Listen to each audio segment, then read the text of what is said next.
Від імені правління ЄС я вітаю на нашій бесіді в онлайні. Ялтинська європейська стратегія разом з фондом Віктора Пінчука проводить онлайн бесіду з двома спікерами.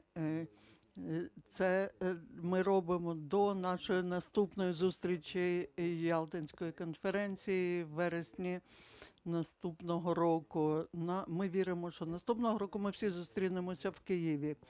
Так, ЄС, він з'єднує Європу і Україну, і це також є платформою для обговорення дуже цікавих питань і нагальних питань з експертами, політиками світу. Сьогодні четверта бесіда проходить. Це велика честь для нас, що президент Латвії Егліс Левіц прийняв наше запрошення. Президент Левіц, він є латвійським політиком, юристом, дипломатом. Це коли він був молодою особою в 72-му році, за дисидентську діяльність його сім'ю було вислано з Латвії, і він зробив великий внесок в незалежність Латвії, тому що він був одним із авторів Декларації за незалежність Латвії. Деякий час він був суддею Європейського суду з прав людини, а потім ще й суддею Європейського суду. І в 2019 році пан Левіц був обраний президентом Латвії. Ми вітаємо вас, і це велика честь, що ви з нами. Також велика честь. І я хочу запросити нашого гостя, ведучого дуже відомого CNN Фаріда Захарія. Він веде на CNN програму Фарід Захарія GPS, і він буде модерувати сьогоднішню бесіду. Вітаю вас, джентльмени, і Фаріде, можете починати. Дуже дякую, президенте Квасневський, велике задоволення та честь робити це знову.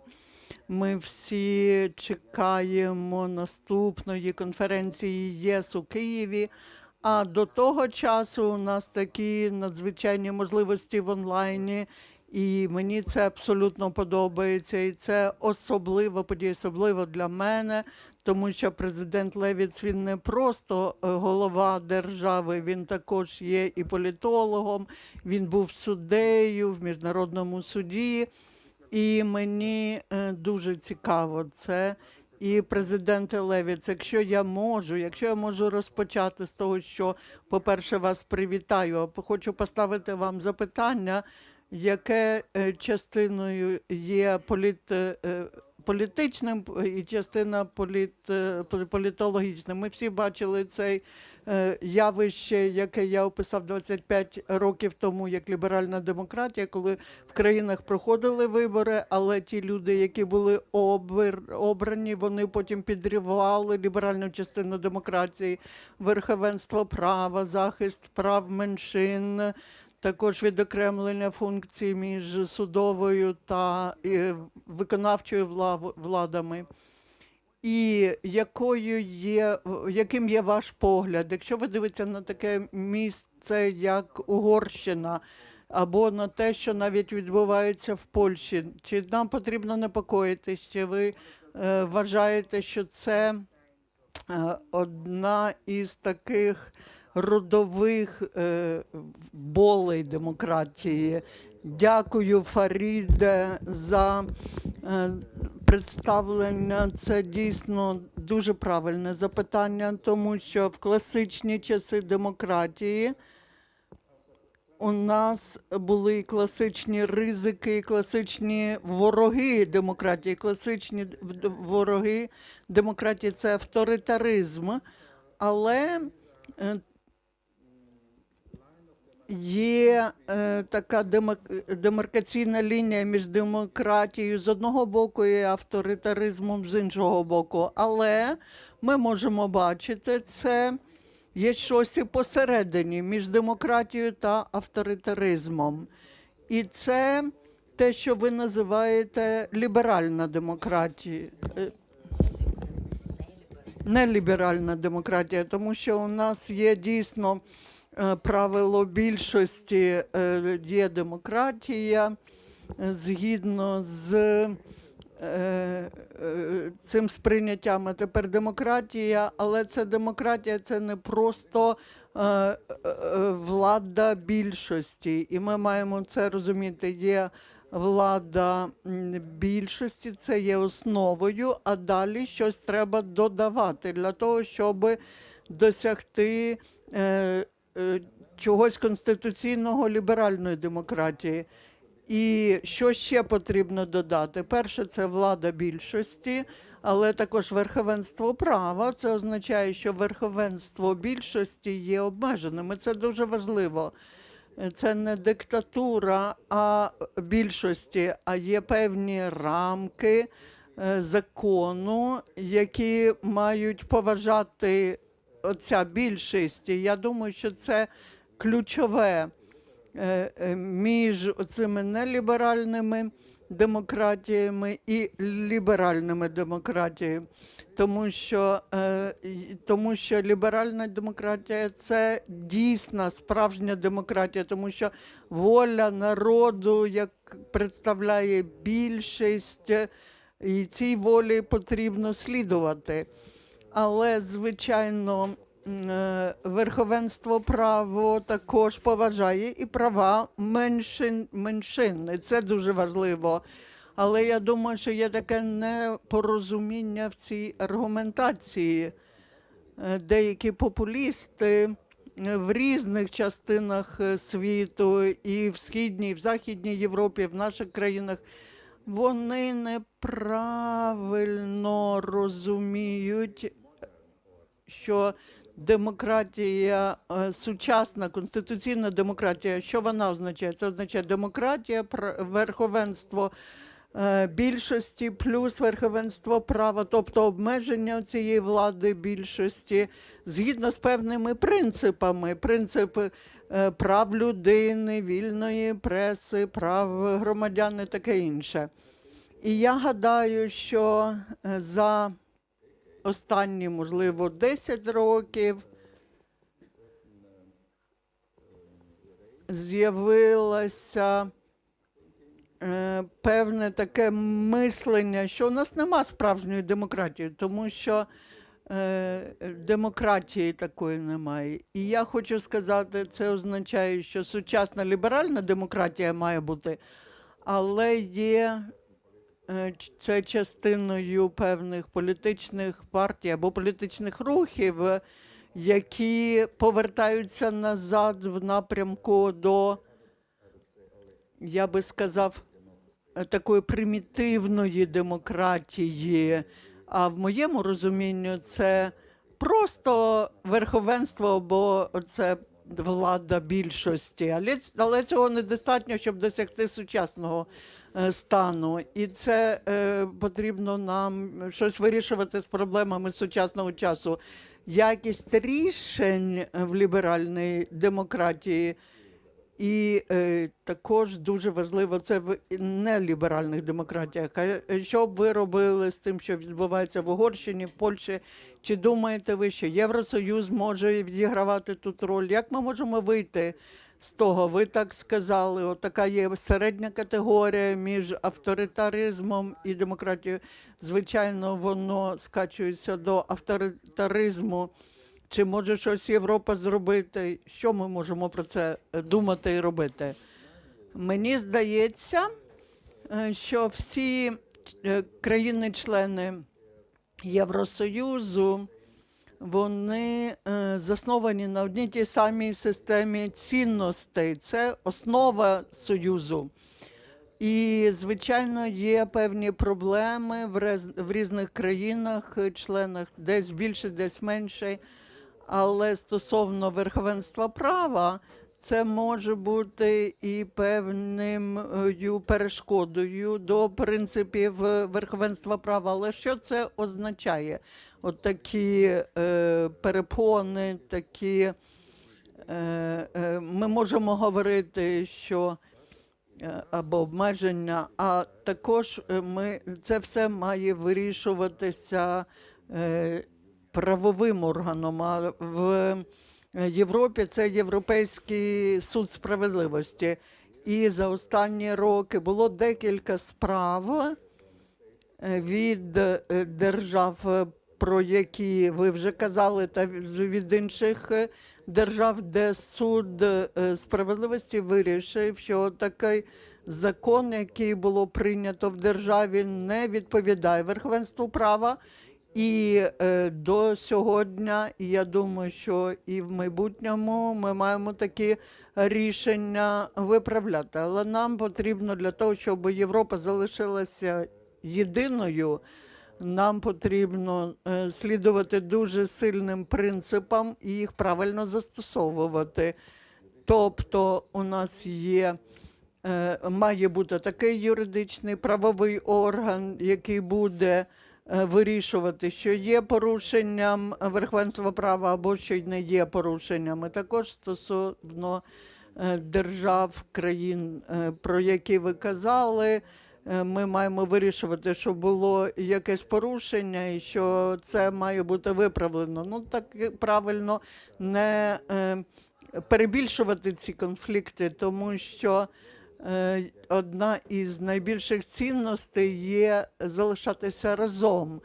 Коли є демократія і в усіх країнах-членах є демократія, то тоді, звичайно, можна змінювати уряди, і це буде в довгостроковій перспективі краще всіх утримувати разом, а не буде дискримінації, не буде виключення певних країн-членів через те, що у нас є такий механізм, який вирішує, що є порушенням і що має бути виправлено. Тобто це стосовно того, що ви питали про Євросоюз. Це дуже цікаво. Я трошки більш складне запитання вам поставлю. В Угорщині, мені здається, правильно сказати, що партія Барні є абсолютно партія Орбана, вона начебто абсолютно законна, і начебто в них немає тепер зовсім опозиційної преси, тому що друзі Орбана, ті, хто його підтримують, скупили всю цю пресу. І мені здається, що це одна із загроз такої ліберальної демократії. І здається, що дуже важко. Я не знаю, як це можна принести до Європейського суду. Чи ви думаєте, що в довгостроковій перспективі ця якась ситуація буде виправлена? Так. І європейський договір, який забезпечує певні і цінності, і механізми. І іноді деякі політичні рухи, деякі політичні партії, є така акумуляція ідей, які не відповідають верховенству права, але можливо поступово це все виправити. І це є завданням Європейської комісії, тому що Європейська комісія, вона має захищати цей договір. За останній час все більше є таких слухань, які ініціювала Європейська комісія проти певних країн-членів, які порушували певні правила, спільні для всіх країн-членів.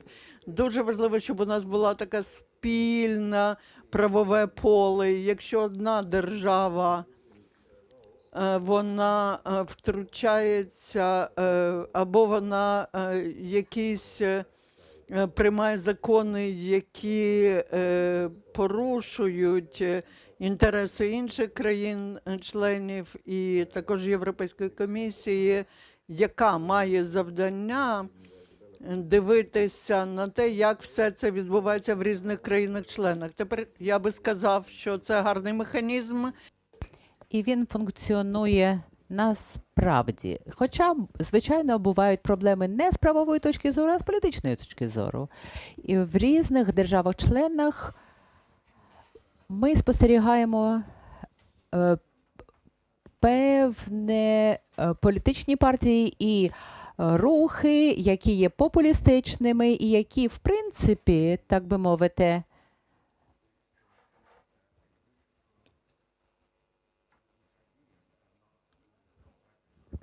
за своїми ідеями або цілком, або повністю не сумісні з цінностями Європейського Союзу.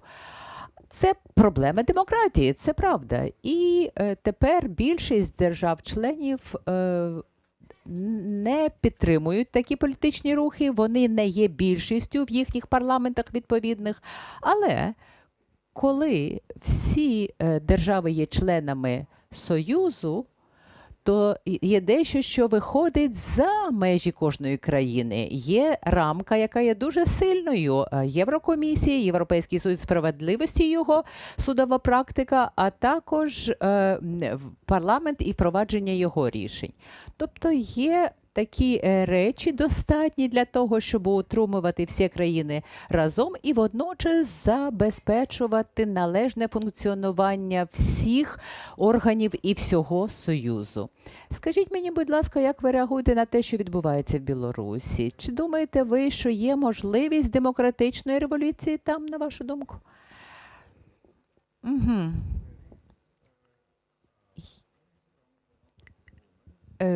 Наразі відбувається серйозний демократичний рух. І ми на самому початку ми говорили про демократії, справжні демократії, ліберальні демократії, неліберальні демократії і автократичні держави.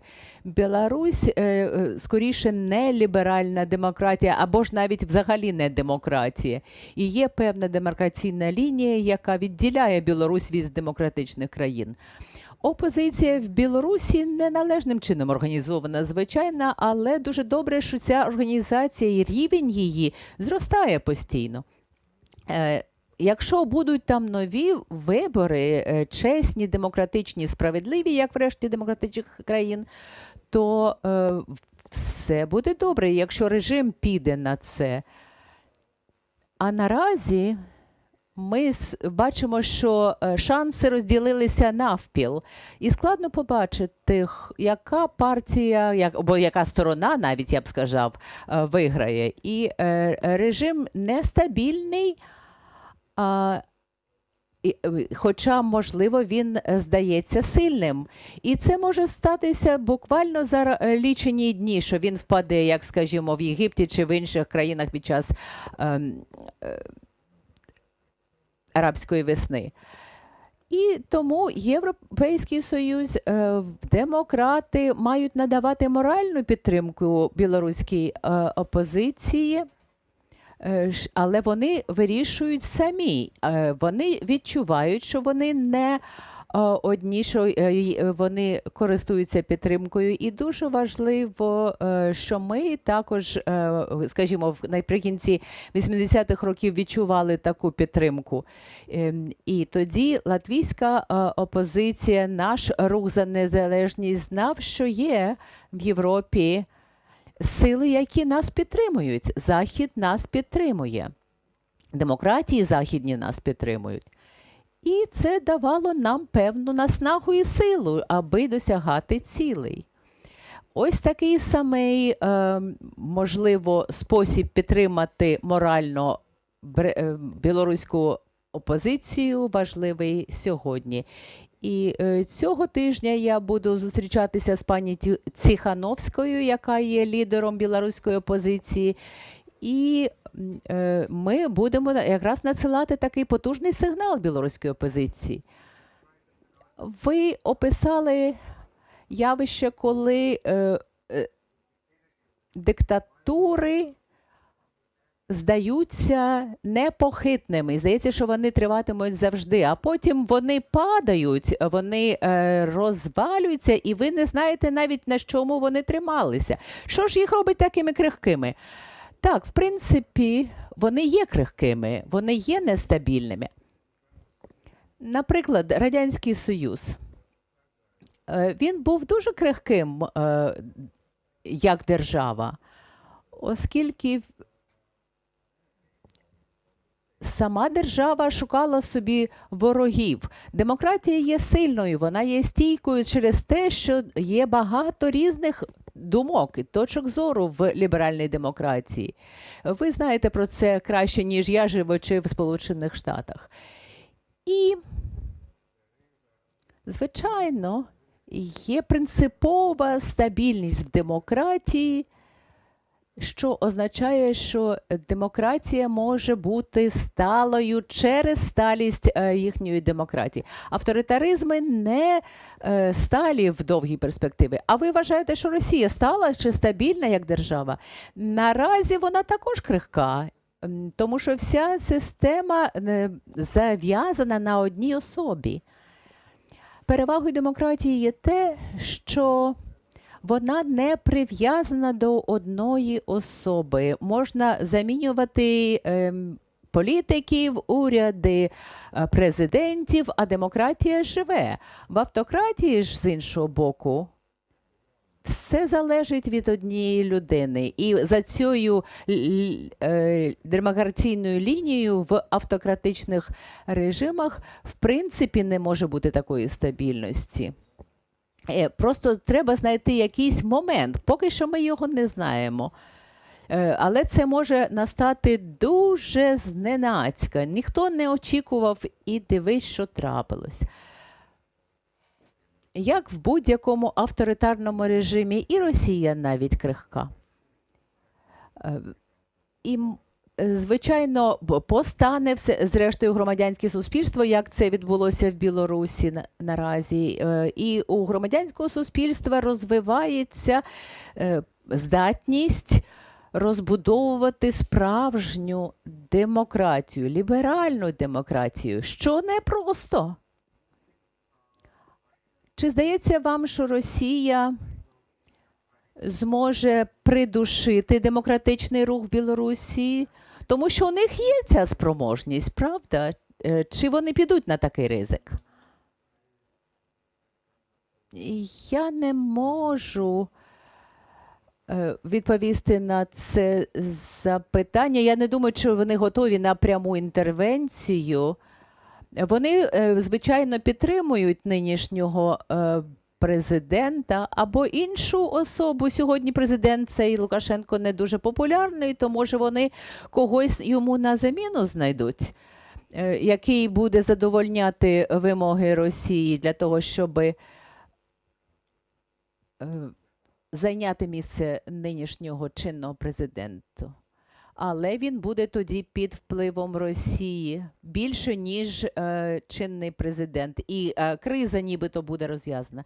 Президенте Левіц, яку пораду ви дали б українським політикам, українському народу, який намагається розбудувати демократію за часів серйозного тиску з боку Росії? На що треба звернути увагу? Я б сказав на дві речі. Перш за все, щодо тиску з боку Росії, звичайно, треба залишатися надзвичайно стійким і сильним. І ми бачили декілька урядів з часу анексії Криму, з часу початку конфлікту на Донбасі. І уряди завжди не погоджувалися на зазіхання Росії. Це важливо, це принципово.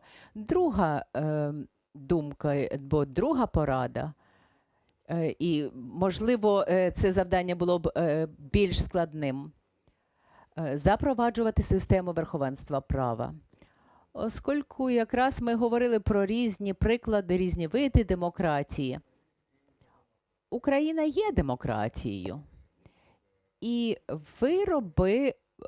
вибори, перепрошую, пройшли належним чином, вони були чесними і вільними, і попередні. Все те, що відбувалося після Революції Гідності.